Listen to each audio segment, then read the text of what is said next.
دراصل ہوتا یہ ہے کہ جب نکاح ہو جاتا ہے تو نکاح ہونے کے بعد میں لڑکا اپنی ازدواجی زندگی گزارتا ہے تو اس میں بڑی خرابیاں پیدا ہو جاتی ہیں، اور وہ ہوتی ہیں صرف والدین کی مہربانی سے.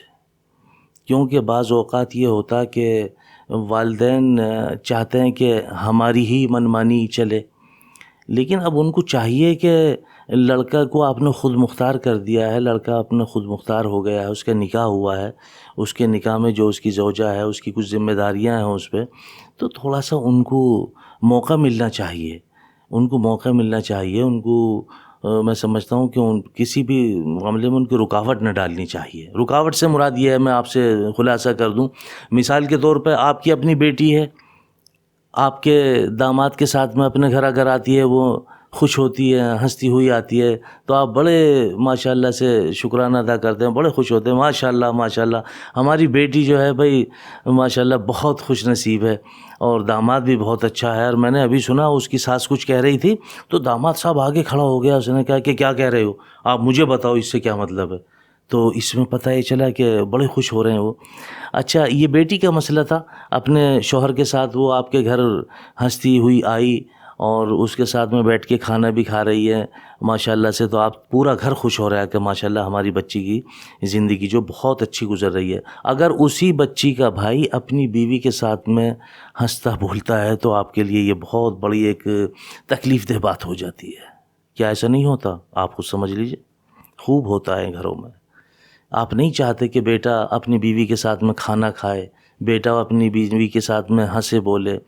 آپ اتنی ایسا شکنجہ کستے ہیں کہ اگر وہ گھر میں اکیلا بھی جاتا ہے تو آپ دیکھتے ہیں کہ یہ دیکھو ماں باہر بیٹھی ہے، یہ اپنا اندر ہے، بہنیں باہر بیٹھی ہیں اور دیکھو میاں یہ اندر ہے. ارے بھئی وہ ہے کس کے پاس، یہ بھی تو دیکھیں، آپ نکاح کر کے تو آپ لائے ہیں. ابھی آپ نکاح کر کے لائے ہیں، آپ کو پتہ ہی نہیں اس کے بعد اس کے تعلق سے اگر بوسہ بھی لیتا ہے تو وہ ایک صدقہ ہے. آپ یہ بھی تو سوچیں، وہ نکاح میں آئی ہے، حلال ہے اس کے لیے، اس کو موقع ملنا چاہیے. آپ کی شادی اب سے 30 سال پہلے ہوئی تھی، آپ خود سوچیں اپنے بارے میں. بچے کی تو 25 سال بعد میں ہوئی ہے، تو اس کے بارے میں آپ کیا سوچ رہے ہیں؟ آپ کو سوچنا چاہیے کہ اگر وہ اپنی بیوی کے ساتھ ہنستا بولتا ہے تو آپ کو اس پہ بھی خوش ہونا چاہیے. جس طرح سے آپ کی بیٹی آپ کے داماد کے ساتھ یعنی اپنے شوہر کے ساتھ ہنستی ہوئی گھر میں داخل ہوئی ہے، اسی طرح سے آپ کا بیٹا اپنی بیوی کے ساتھ اگر گھر میں ہنستا ہے اور تھوڑا خوش مزاجی کے ساتھ میں اس سے بے تکلف باتیں کرتا ہے، تو آپ کو اس پہ بھی خوش ہونا چاہیے کہ اللہ کا شکر ہے ہمارا بیٹا بھی خوش ہے، ہماری بیٹی بھی خوش ہے، ہماری بیٹے کی بیوی بھی خوش ہے، ہماری بیٹی کا شوہر بھی خوش ہے.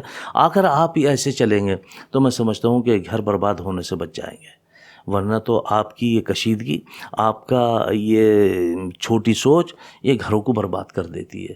کیوں کہ پھر یہ بیٹے کی بیوی آپ کے سامنے کھڑی ہو جائے گی، اگر آپ کو جواب دے گی تو آپ کو یہ صدمہ برداشت نہیں ہوتا. اور اگر آپ کی بیٹی اس طرح سے کرے اپنے سسرال میں جا کے اور آپ کو خبر ملے تو آپ پہ کیا گزرے گی؟ تو سوچنا چاہیے بھائی، ان کو بچوں کو موقع ملنے چاہیے، موقع فراہم کرنا چاہیے. یہ اولاد والدین کو اللہ کی دی ہوئی امانت ہے، اس امانت کی ذمہ داری والدین پہ ہے. اللہ نے آپ کو ان فرضوں سے ادا کیا ہے، تو اب ان فرضوں کو ان کو ذمہ داری کے ساتھ نبھانے کے لیے موقع بھی ملنے چاہیے. میں سمجھتا ہوں کہ یہ باتیں اپنے گھر میں ضرور ہونی چاہیے. اللہ سب کو سمجھ کی توفیق نصیب فرمائے.